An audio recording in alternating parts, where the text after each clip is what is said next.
আমি জানালার পাশে বসে আছি, হালকা বৃষ্টি পড়ছে বাইরে।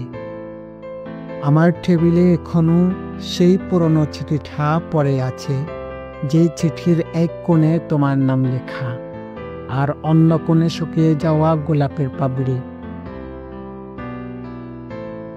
এক সময় এই চিঠিটা আমি লিখেছিলাম তোমাকে বলার জন্য। আমি তোমাকে ভুলতে পারিনি, কিন্তু পাঠাতে পারিনি কোনোদিন। চিঠিটা থেকে গেছে, ঠিক যেমন থেকে গেছো তুমি আমার প্রতিটি নিঃশ্বাসে, প্রতিটি একাকিত্বে। মনে আছে সেদিন বিকেলে তুমি বলেছিলে, ভালোবাসা যদি সত্যি হয় তবে দূরত্ব কিছুই না। কিন্তু তুমি চলে গেলে, দূরত্বটা থেকে গেল। আর রয়ে গেলাম তোমার কথার ভেতর বন্দি হয়ে। রাতে ঘুম ভাঙে এখনো তোমার নামটা কানে বাজে।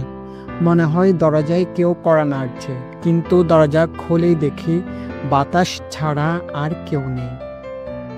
আমি জানি তুমি সুখে আছো, হয়তো অন্য কারো পাশে, কিন্তু একদিন যদি কখনো একলা লাগে, মনে রেখো কেউ একসময় তোমাকে সত্যি সত্যি ভালোবেসেছিল।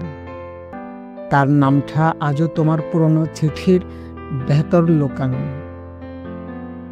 তোমাকে ভুলতে চাইনি কখনো, শুধু সময়ের ভিতর গুটিয়ে ফেলেছি তোমাকে, যেন এক বুক ব্যথা নিয়ে বাঁচা যায় একটু সহজে। আজ সেই চিঠিটা আবার পড়ছি, ভাজে ভাজে তোমার গন্ধ, কাগজে কাগজে তোমার ছোঁয়া, আর হৃদয়ে একটাই প্রশ্ন, যদি ফিরে আসতে তবে কি সবটা নতুন করে শুরু করা যেত?